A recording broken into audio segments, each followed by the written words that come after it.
básicamente es un poquito de continuación de lo que hemos hablado del control de infecciones, y un poquito de OSHA, pero también les voy a hablar de lo que es la ética médica y algunas leyes que conciernen al medical assistant. Entonces vamos a ver eso. Y vamos a empezar hablando de lo de HIPAA. Algunas personas mencionan mucho el HIPAA, HIPAA, HIPAA, pero ¿qué es HIPAA? Entonces, básicamente hablemos de lo que debe saber el medical assistant en cuanto a HIPAA, porque HIPAA es muy grande y aplica muchas cosas. Aplica, por ejemplo, hasta a los seguros médicos y aplica también a la que es la protección de información del paciente. Veamos lo que debe saber el medical assistant de lo que es HIPAA. Entonces, cuando ustedes comiencen un entrenamiento como medical assistant, deben de prestarle mucha atención a lo que dice el HIPAA. El HIPAA lo que es también un acrónimo, que es termina como ACT, dice, acá lo ven ustedes, dice ACT. Pero es como una ley, unas guías, unas normativas que tienen que ver con los seguros médicos, porque tiene una parte que tiene que ver con los seguros médicos, pero también con la responsabilidad de la información de la salud. Entonces, es una ley que rige esto a lo largo y ancho de Estados Unidos, una ley de la nación. Comenzó a hablarse de esto más o menos casi en la misma fecha del OSHA, ahí por 1996, que se empezaron a desarrollar estas leyes. Básicamente lo que pretenden es ayudar a asegurar la confidencialidad de los récords médicos de los pacientes, aún en la parte escrita y en la parte ya más avanzada, en la era de las computadoras, ahora que todo es computadora, en la parte digital, electrónicas. Entonces las leyes de privacidad rigen papel y electrónico. No, nadie se salva ahí. Entonces hay que conocer esto. Entonces la confidencialidad del paciente es vital. Es un principio ético muy importante que necesita ser observado por todos.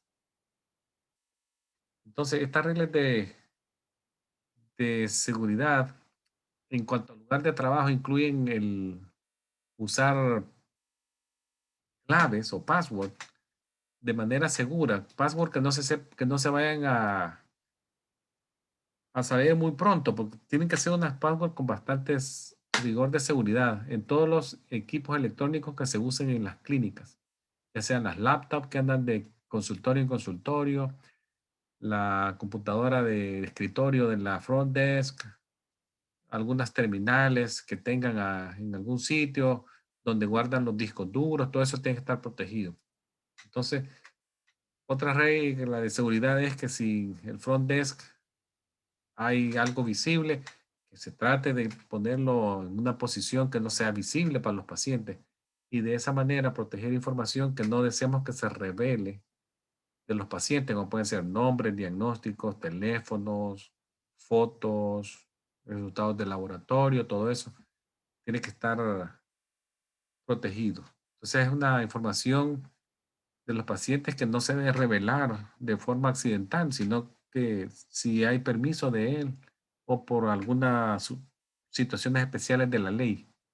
Entonces, cualquier cosa que el paciente diga, cualquier cosa que yo escuche, cualquier cosa que yo haga con los pacientes, eso es confidencial. Se debe de guardar con mucha precaución, se tiene que guardar esa información. Aquí le pongo yo, una computadora no debe estar así pegada a la pared y yo dándole la espalda a los pacientes que llegan al frontend. Tiene que colocarse en una posición segura. Usar passwords seguras, que no se puedan eh, saber muy fácil. Como decía la doctora Rodríguez, no hay que estarle poniendo clínica, el nombre de la clínica donde usted está. Pediatric Clinic número 2021. No, hay cosas que sean difíciles de, de poder hackear. O sea, esto es bien importante mantenerlo seguro. Entonces, esos passwords tienen que ser en todos los equipos electrónicos. O sea, toda información que es dada por el paciente se conoce como comunicación privilegiada, privilegiada, ya que no puede ser dada a nadie. Entonces, el HIPAA permite que los pacientes tengan más control sobre esta información, ya que ellos son los dueños, por decir algo, son los dueños intelectuales de del récord médico, aunque la clínica es la dueña del récord porque ella la custodia. Ellos son los dueños de los papeles y todo, pero la información que está en el papel o en ese archivo le pertenece al paciente. Entonces, de esa manera el paciente puede hacer elecciones educadas en cuanto a qué es estricto, mantenerlo protegido y que él puede liberar con autorización a otras personas. Entonces, lo que estas leyes o reglas de privacidad dijimos que son estándares nacionales que protegen el récord médico y otro tipo de información de salud. Entonces, el proveedor de salud debe de dar lo que se conoce la Notice of Privacy Practice. Es una información, acá lo puse, Notice, que le dice al paciente cómo en la clínica maneja la información de él. Entonces, esto el paciente lo lee y lo firma como que está dando el consent, que lo leyó y que está enterado cómo su información se protege en esa clínica. Privacy Notice Practice. Le da una copia al paciente. También hay una pegada en las salas de espera. A veces están pegadas como que fueran unas hojas pegadas en un cuadrito y uno lo puede leer. Entonces eso se comparte con todos. Está a la vista pública en las áreas de espera y también se la dan a usted una para que se vea a su casa. Entonces, ahí van sus derechos como paciente y si usted tiene una queja, usted también tiene el derecho a hacérselo saber al Departamento de Salud y Servicios Humanos y que es una organización que vela por sus derechos. Entonces, ellos van a saber que si usted se siente violentado en su derecho, ellos lo saben y lo investigan. Esto es lo que se puede ver pegado en la pared de la clínica. O sea, yo le puse es una genérico de una clínica, no en particular, sino que lo agarré del internet, pero más o menos así lucen casi todas, donde dice qué situaciones pueden dar libertad a la clínica de dar información suya. Por ejemplo, si es una ley de una corte, un juez, se sospecha negligencia en un niño o un abuso, la FDA, actividad criminal. Entonces la información protegida se puede liberar en esos casos. Procedimientos legales, se puede.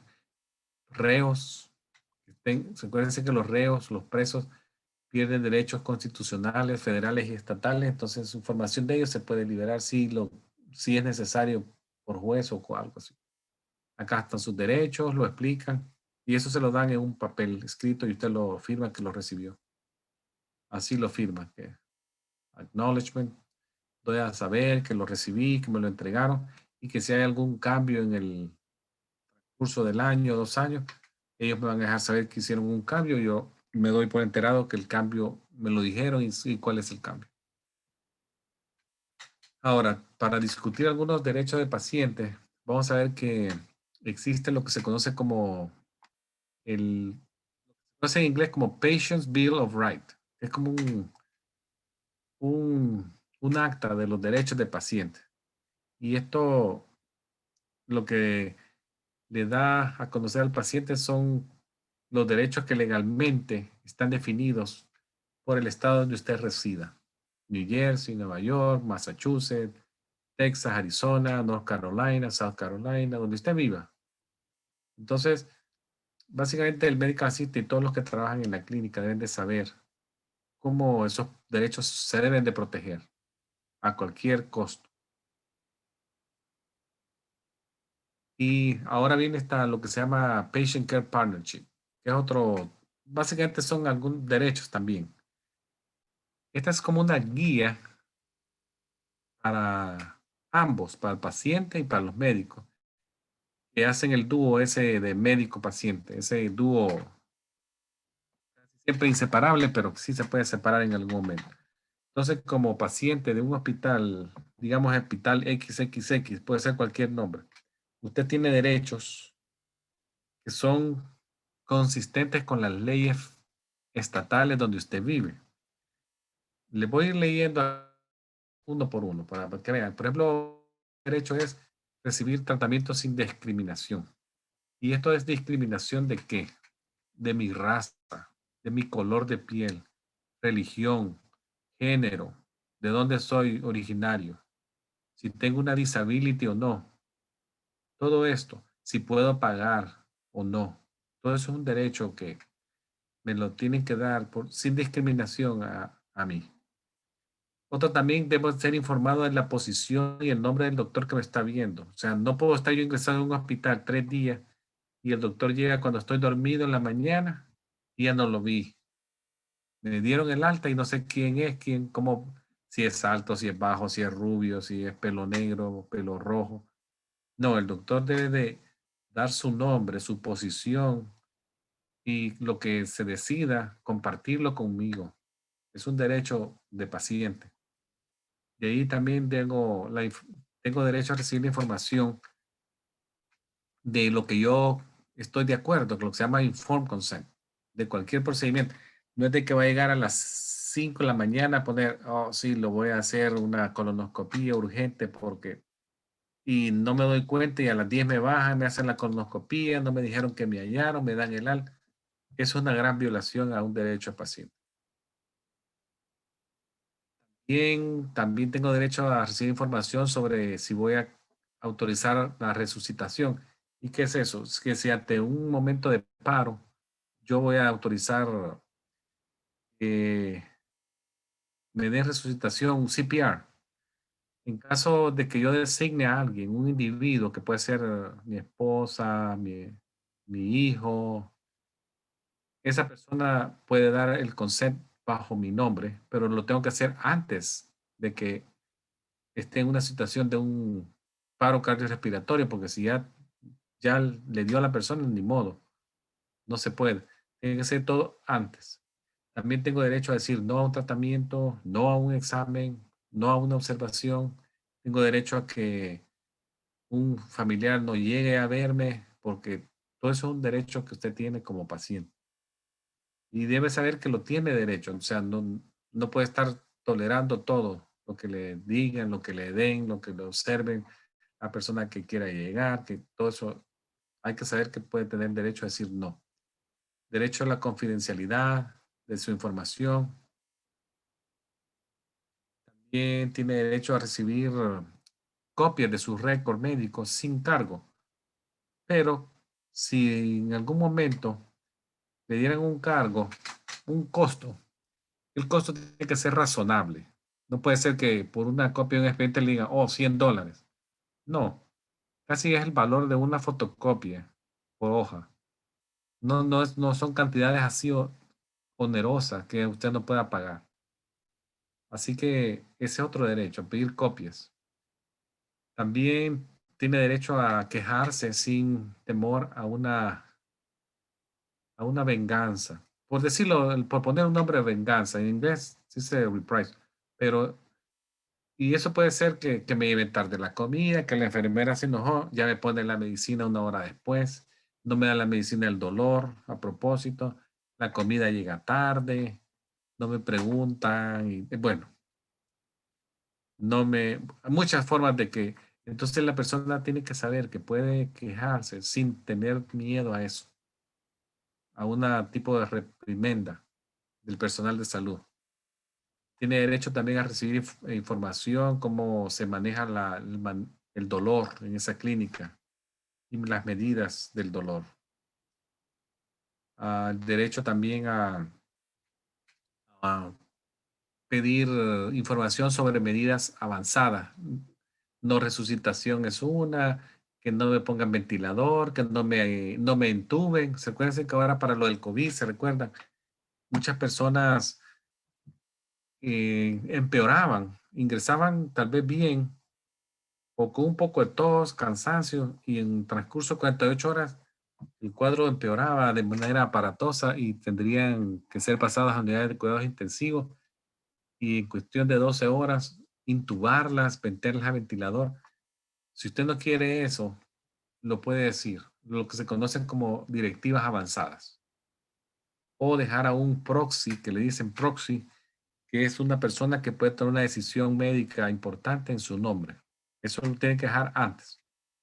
También si usted pretende dejar un órgano para donación, un riñón en caso de muerte, también lo puede hacer. Debe de entender esos derechos y cómo usarlos. Es también su derecho. Otro es, bueno, aquí está, aquí le puse como el living will, pues se llama deseo de vida, tiene que estar vivo, como lo que en nuestro país se le dicen testamento. ¿Se recuerda que la gente deja testamento? ¿A quién le va a quedar la casa? ¿A quién le va a quedar el carrito? ¿A quién le va a quedar el dinero de tal banco? Se lo reparten entre los tres, pero no solo aplica a cosas de dinero, puede ser también cosas de salud, tratamientos médicos, decisiones importantes de salud. Se pueden hacer, como se conoce como living will.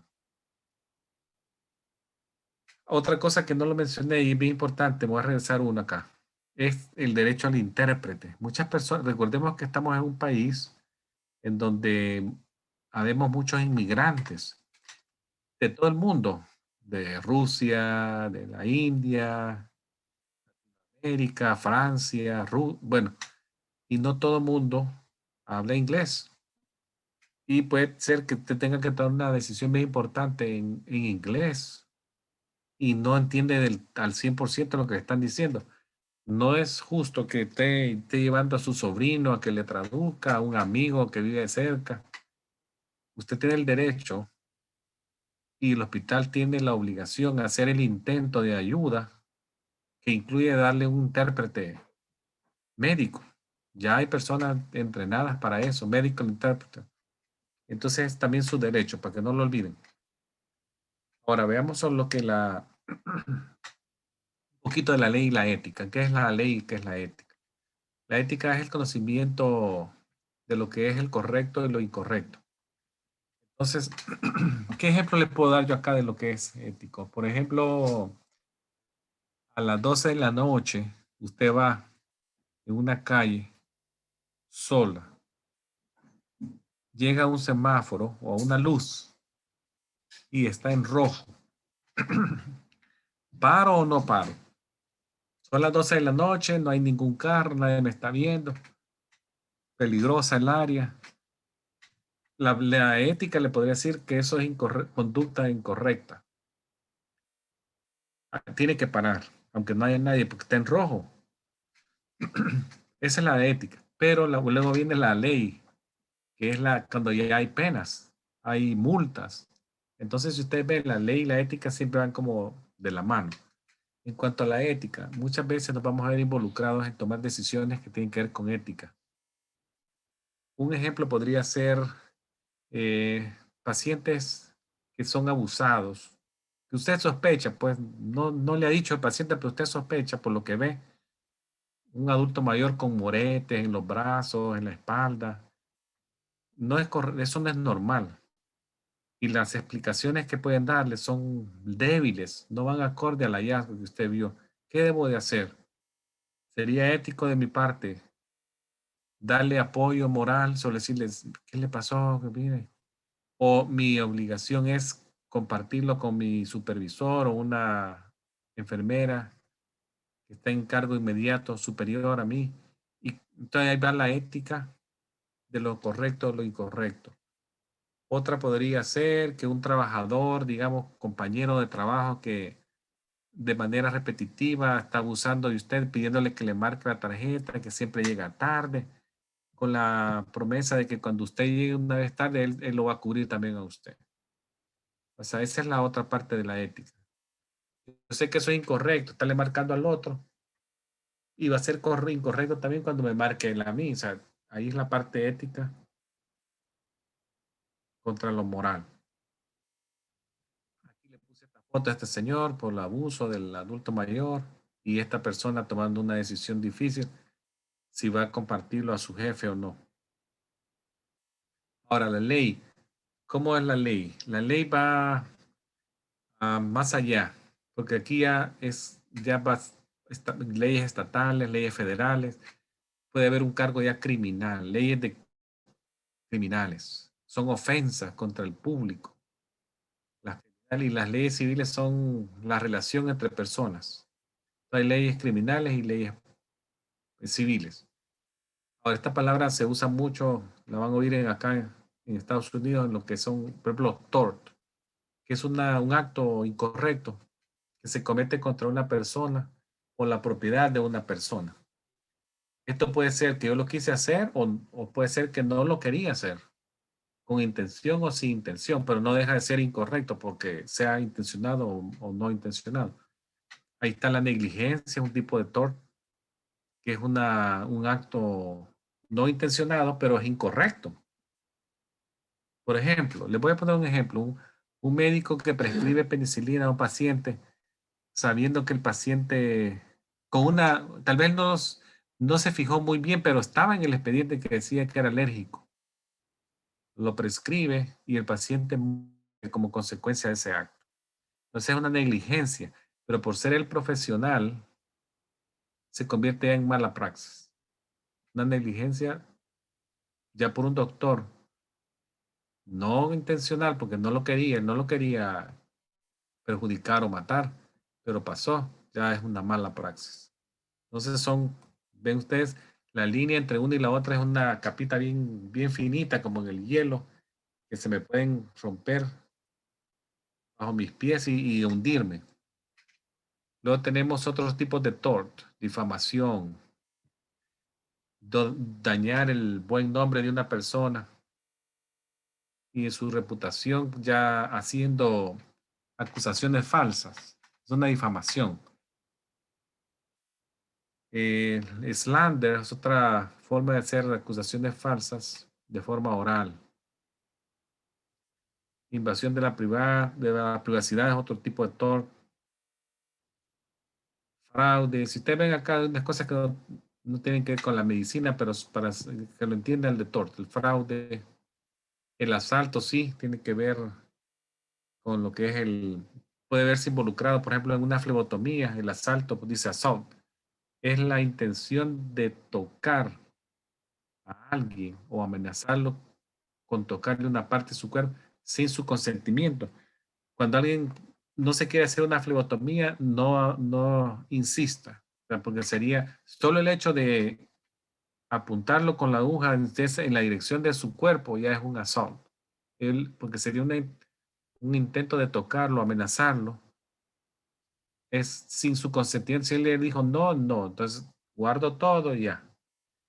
Mucho menos pasar al siguiente, que es battery, que sería ya me dijo que no, y yo todavía lo toco y lo insisto y hasta puedo hacerle la flebotomía a medias. O sea, el asalto implica simplemente ponerle el miedo a la persona que lo va a tocar, pero el battery va más allá, ya toma contacto físico. Debe de ocurrir el contacto físico para que sea battery. Y esa puede ser una pregunta también de examen. El médico assistant debe de obtener consentimiento antes de hacer una flebotomía. Caso contrario, podría ser acusado de un battery porque lo fue más allá y lo tocó. Entonces, el informed consent es muy importante, que la persona entienda qué le van a hacer y para qué.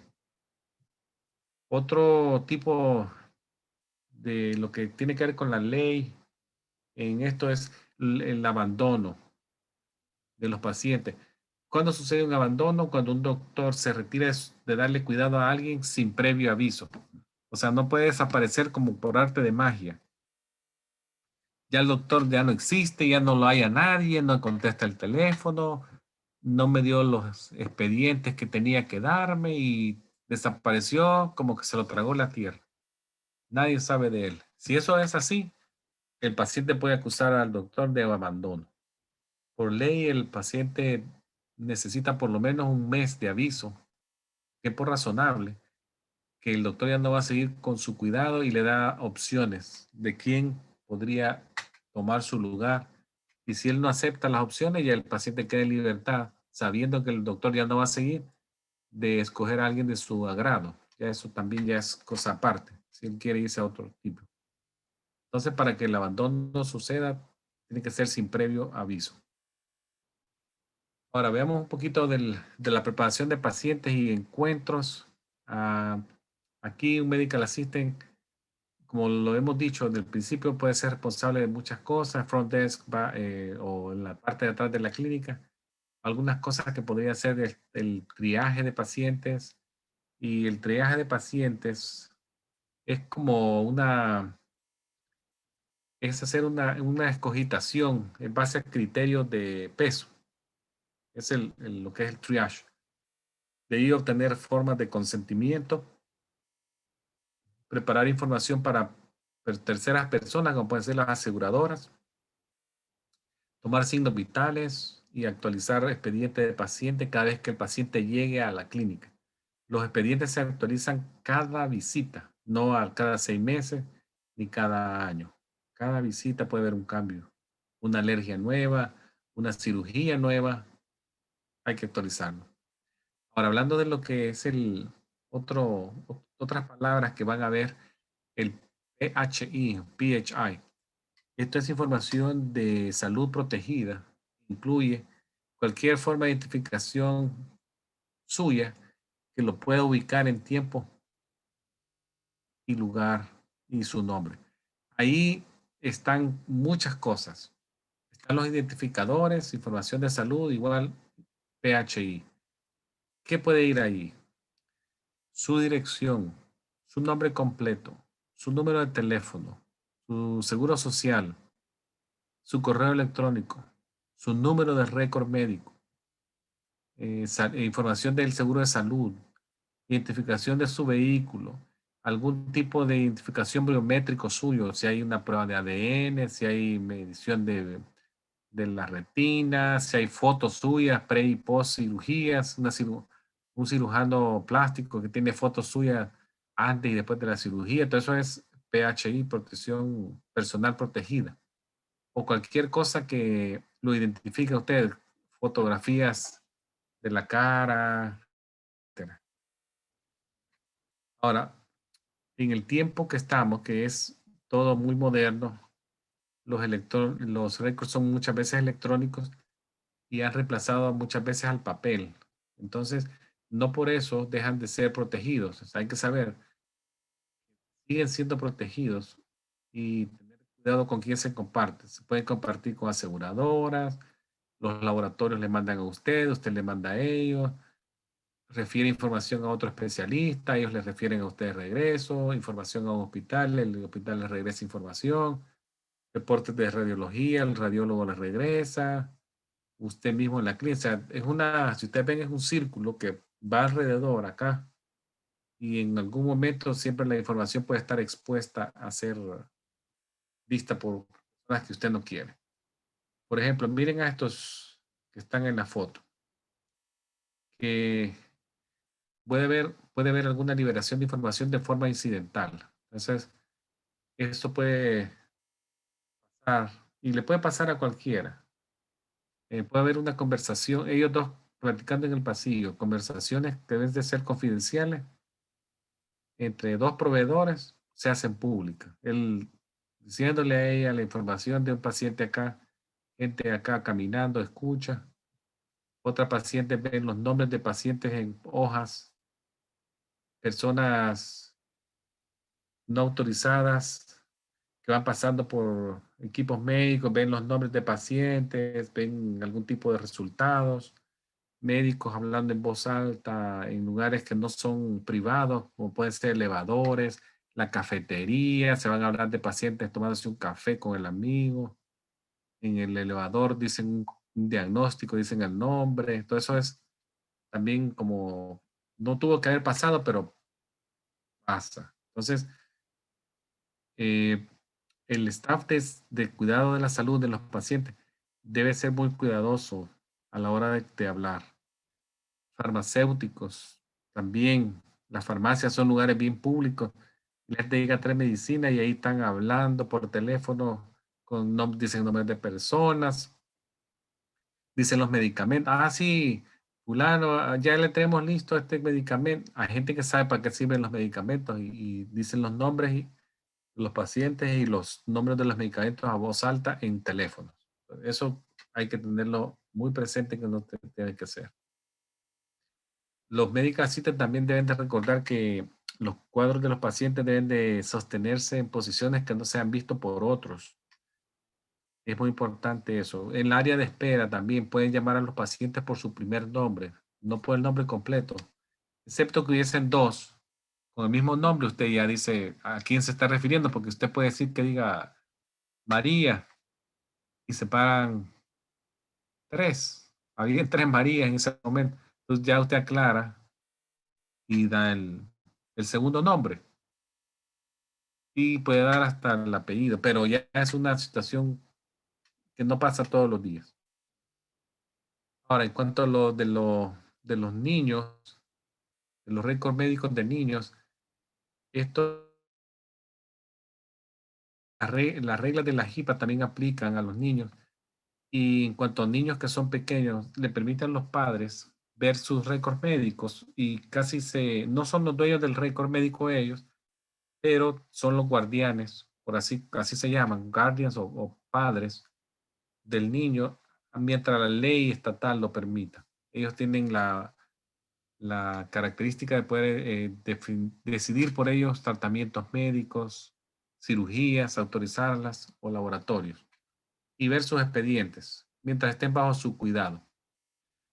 Aquí aplica otra cosa. En algún momento, los padres no se van a considerar representantes del niño en algunos casos donde el menor ya muestra alguna forma de independencia. Por ejemplo, hay actualmente, yo he conocido jóvenes de 15 años que ya tienen hijos con otra muchacha de 15 años. Entonces, si todo el mundo ha dicho, de 18 para arriba, el niño ya. Pero en ese caso, ese joven de 15 años con la muchacha de 15 años, casi ya se convierte como una pareja emancipada, que ya van a tener que ir a trabajar, tienen un hijo y ya pasan a ser ya como dueños de su propia información médica. También menores que obtienen bajo la orden de una corte o un juez, también pasan a ser no el padre biológico, el dueño, sino que un guardián que por orden de la ley es su responsable. Entonces, en algunos casos puede variar un poquito eso. Hay que tener eso en mente con los niños podría variar. Bueno, entonces acá creo que termino con esta información que le hemos venido compartiendo a lo largo de la semana pasada y esta sobre los cursos y de las reuniones. Entonces sería hasta acá, doctor. Muchas gracias por la atención. Yo sé Sí, que me cómo pasé un no. poquito.